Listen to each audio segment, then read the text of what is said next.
When I was a kid, there was a man, and his name was Mr. Ike. I always called him Mr. Ike. And Mr. Ike there were only 2 television sets in our neighborhood. This was when television first came out, and they had the 8-inch screen, you know, and then you could buy a magnifier that went on it, on top of it, and made the 8-inch screen 8.5 inches. And the funny thing about when you have a television set, like only one guy had a television set, his house immediately became community property. You know, you'd come up to his house and say, "How you doing, Miss Johnson? Is Rudolph home?" "No." "Well, can we watch the television?" You know.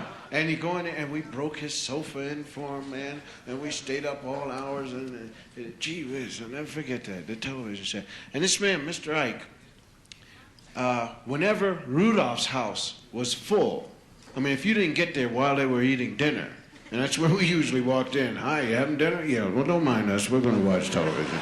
About 200 kids, man. We all turned on this television set.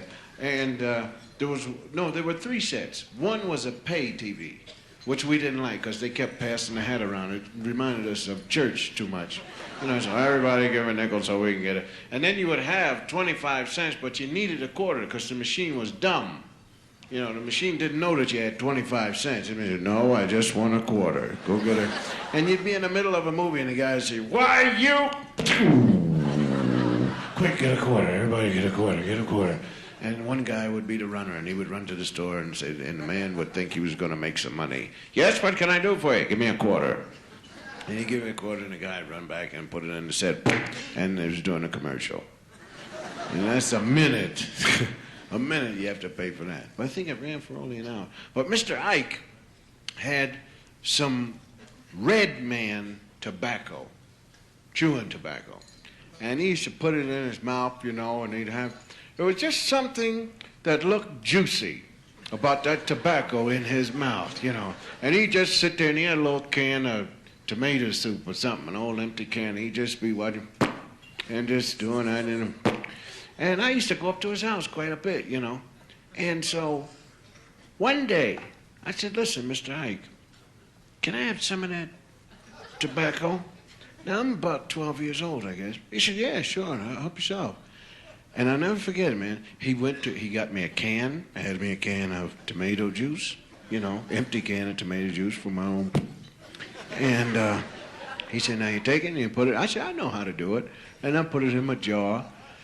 And then I tasted it. And I said, "What the heck is this all about? You know, this tastes nasty." You know, to myself. But Mr. Ike was saying, "How you like it?" "Oh, it's great, Mr. Ike. Yes, sir." And I'm trying not to chew it, you know, at all. Mr. Ike just wobbling that stuff around and hitting the can. And I'm sitting there saying, "Gee whiz, I hope I can get out of here soon, because this is the worst taste I've ever had in my mouth. This is even worse than eating ashes out of the ashtray." So it was a prize fight on this. True story, it was a prize fight on it. Just bam, bam, bam, and the guy fighting. And I don't know what made me think of it, but something in my mind said, "What did you do with the last mouthful of juice you had?"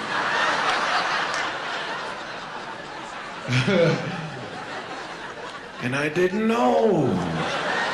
But I kept telling myself, I know I spit it in the can, didn't I? I did spit it in the can.